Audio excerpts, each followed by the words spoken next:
이후 장면은 한 곳에서 멈춰 있었다. 수많은 기와집 사이에 자리 잡은 작은 건물이었다. 계절은 가을에서 겨울로, 봄에서 여름으로, 그리고 다시 가을로 바뀌었고, 기생집답게 꽃처럼 단장한 기생들이 바삐 그 앞을 오갔다. 밤이 되면 노랫소리와 웃음소리가 담장을 넘었다. 그러나 작은 건물에서는 아무 소리도 들리지 않았다. 밤에는 아주 가끔 촛불이 켜졌다. 그 불빛도 오래가지 않았다. 흑백 영화처럼 무표정이 흐르던 장면이 움직이기 시작한 것은 어느 가을이었다.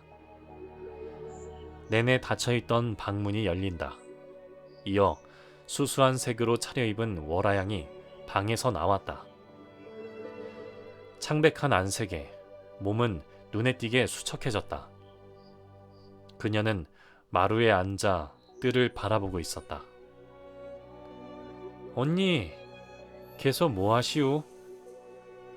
영지다. 높이 올린 머리에 화려한 차림을 한 그녀 뒤에 제 몸만한 등짐을 진 종이 3명이나 따르고 있었다. 영지의 물음에 월화양이 대답 대신 시조를 읊었다. 겠다가 비가 오고 비 오다가 다시 개니 하늘의 도도 이러하거늘 하물며 세상 인정이랴. 나를 기리는 사람 문득 돌이켜 또 나를 헐뜯을 터 공명을 피하더니 저마다 또 공명을 구하네. 꽃이 피고 지는 것을 봄이 어찌 상관하랴. 구름이 가고 오는 것을 산이 무엇을 다투랴. 세상 사람들아, 내 말 새겨 들으라. 즐겁고 기쁜 일 평생 가지 않나니. 언니 시조 읊는 걸 보니 이제야 한시름 놓이네요. 저번에 배웠을 때보다 안색도 훨씬 좋아지고 목소리에도 힘이 붙었어요. 어제는 그림도 그렸단다. 잘하셨어요. 그림에 방금 읊으신 시조도 적어 넣으시구려. 매월당 김시습이 지은 4칭 4호라. 변덕스러운 날씨라는 뜻이니 언니에게도 태풍 한 설 다 지나가고 이제는 볕들고 편안한 날이 올 것입니다. 추석 지내느라 여기저기 잔치가 많아 정신없이 바빴네요. 언니, 한동안 못 와서 죄송해요. 아니다. 향기 피우던 꽃일 때는 대문 닫힐 새도 없이 드나들던 이들, 발길도 끊긴 지 오래인데 매번 들러주는 너에게도 고맙기 이를 데 없구나. 언니, 이제 겨우 20이에요. 비록 지난 3년 동안 두문불출했다지만 아직도 월화양이라면 천금을 내고라도 만나고 싶어하는 양반 사대부님이 널려 있어요. 당장 그림 몇 점만 내다 팔아도 기와집 한 채는 살 수 있는 일패기생 아닙니까? 그런 말씀 마시고 제가 가져온 것들로 몸도 축나지 않게 챙겨 드셔요. 영지는 종들에게 등짐 내릴 곳을 알려주며 부산히 돌아다녔다. 덕분에 조용하던 집안에 활력이 돋았다. 저기 일 다 하고 잔치에 다녀와도 돼요? 불쑥 끼어든 것은 아직 어린 여종이었다. 길게 따 느린 머리에 질끈 동여맨 댕기가 살랑인다. 7살이나 되었을까? 앙증맞게 작은 키가 귀엽다. 잔치? 무슨 잔치? 며칠 전에 한양에서 오신 현감댁 둘째 따님네요. 그대 큰 도련님 돌잔치 한대요. 며칠 전부터 잔치 준비로 장에 나온 음식은 죄다 쓸어갔대요. 떡이랑 전이랑 산같이 쌓여 있답니다. 여종의 말을 듣고 있던 영지가 월화양의 눈치를 흘끗 보는 느낌이 들었다. 내가 잘못 본 것일까? 고개를 갸웃했다. 그래? 잔치까지 한다더냐? 영지가 묻자 여종이 신이 나서 말을 이었다. 예, 그 댁 사위가 북송화가 왕이맹이 환생했다고 소문난 그분 아니십니까? 그분이 붓을 들면 붓이 저절로 움직여 그림이 그려지고요. 그림이 살아 움직인답니다. 그분이 한양에서 오셨다고 동네 사람들이 다 구경 간대요. 듣고 있던 월아양이 물었다. 그렇게 잘 그리신다더냐? 예, 그분 그림 한 점 사려고 중국에서도 사람들이 온대요. 잔치에 가도 좋다는 허락을 받은 여종이 깡총거리며 대문 쪽으로 사라진다. 여종을 바라보던 월아양이 입을 열었다. 그랬구나. 아들 돌잔치하러 한양에서 평양으로 왔던 거였어. 오늘이 잔칫날이라 사람들이 북적이니 잠시 나올 수 있겠다 싶은 모양이구나. 영아, 그놈이 임수인이 나에게 편지를 보내왔어. 오늘 저녁에 악산 대숲에서 보자 하더구나. 월아양은 방 안으로 들어가 편지를 한 장 가지고 나왔다. 봉투에 들어있던 것을 꺼내 바닥에 펼치자 영지가 그것을 확인하고 기겁을 했다. 언니, 정말 그분이 쓴 게 맞습니까? 그래, 누가 볼까봐 두려웠는지 서명도 없이 보냈더구나. 길 가던 나무꾼에게 돈을 주고 편지 심부름을 시켰어. 나무꾼이 그놈 이름을 말해주더라. 강화 사람 임수인이라고. 언니 그림이며 금부치까지 훔쳐 도망간 놈이 무슨 염치로 다시 보자고 한답니까? 참, 현감 둘째 사위가 되더니 세상 무서운 게 없나 봐요. 설마 정말 가시려는 건 아니지요? 가서 만난들 뭐 하겠니? 다시 그 얼굴 보고 싶지도 않고 말 섞기도 싫구나. 믿던 개에게 재수없이 물렸다 생각하고 마음 정리한 지 오래야. 다시 만나러 간다고 하실까봐 간이 조마조마했습니다. 그래요 언니, 다 잊어버리고 앞으로는 좋은 생각만 하고 살아요. 영지가 돌아간 후 그녀는 고운 옷을 꺼내놓고 머리를 새로 빗었다. 낯을 씻고 공들여 화장을 했다. 화장을 하다가 거울을 오래오래 들여다보았다. 그것을 보면서도 나는 설마 했었다. 그러나 저녁이 지나 달이 뜨는 것을 확인한 월아양이 장옷으로 얼굴을 가리고 대문을 나섰을 때 깨달았다. 월아양은 영지에게 거짓말을 했던 것이다. 임수인을 만날 일 없다고.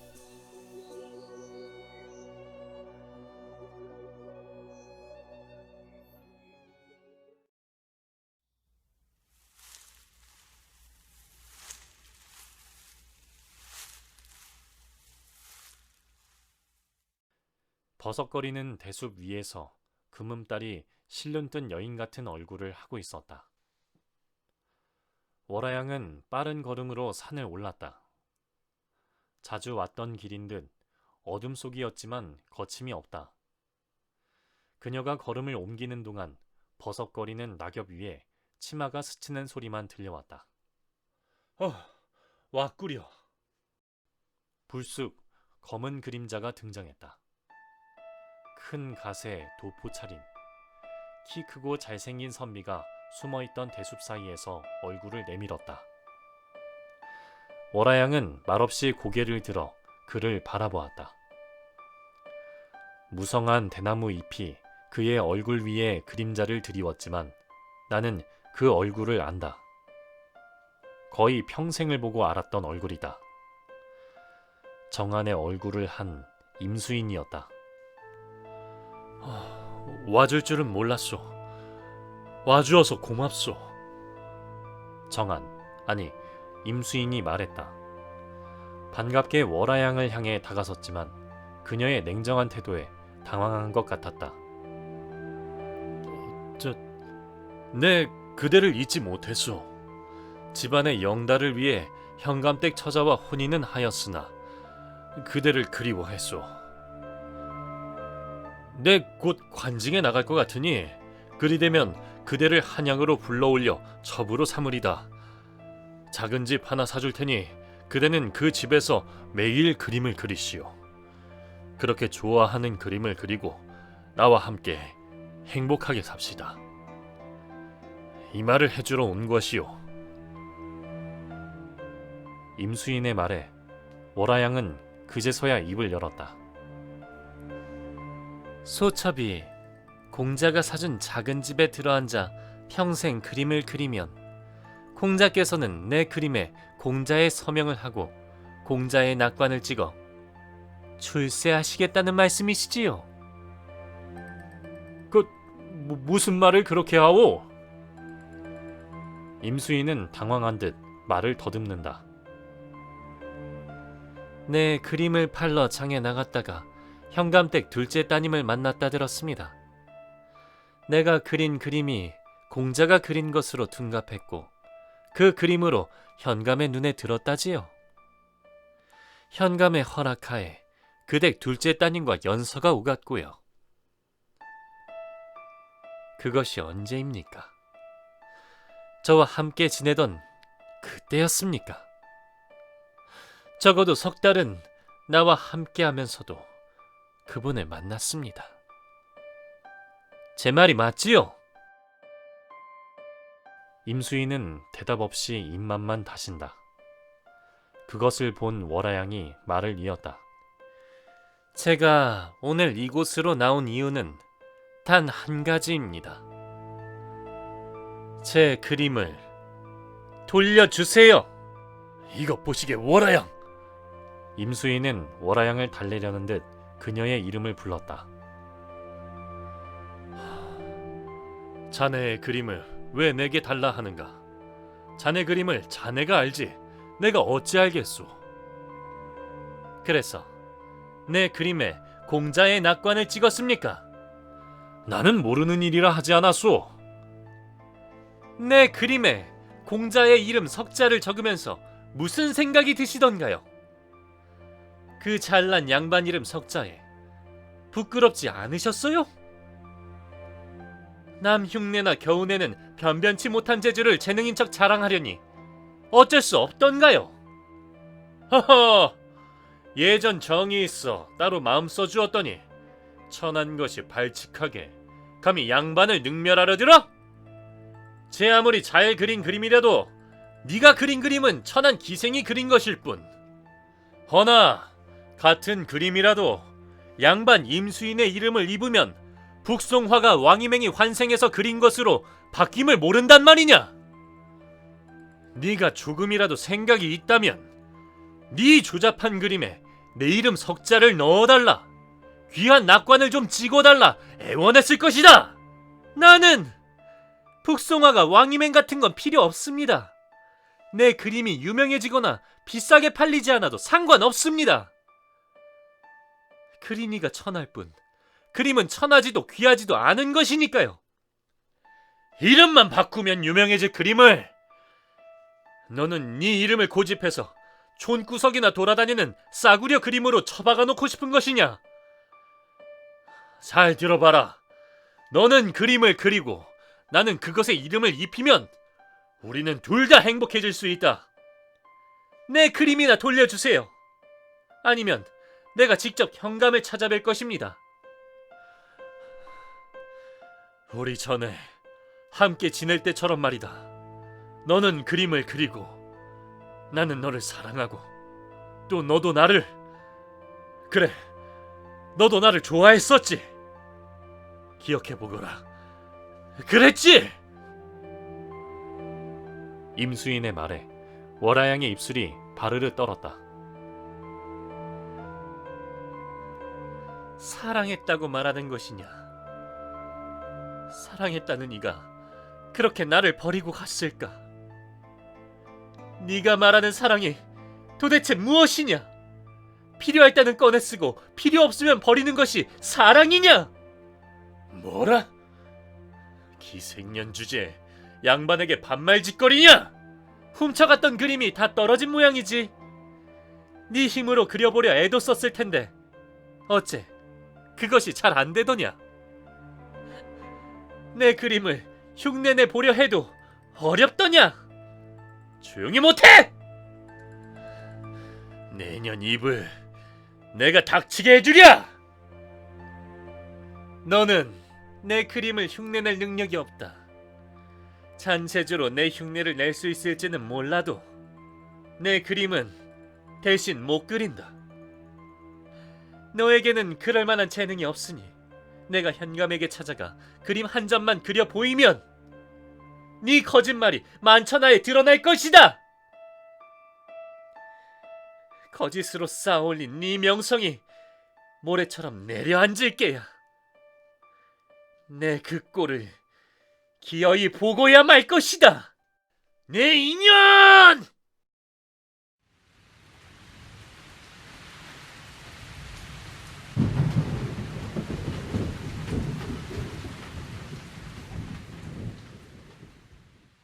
두 사람이 어둠 속에 얽히나 싶었다.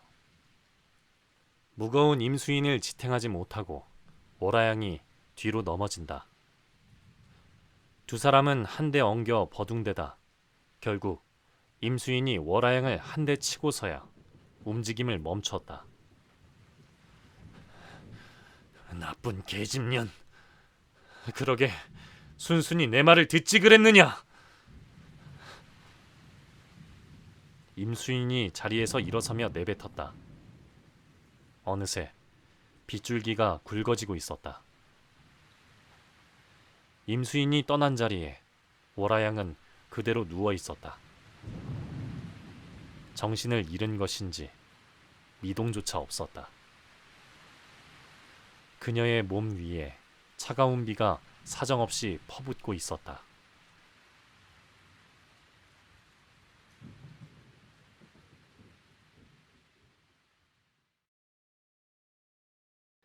기억의 방으로 돌아온 것은 그 다음이었다. 정신이 들고 나서도 한동안은 귓가에 그날 밤 빗소리가 남아있었다.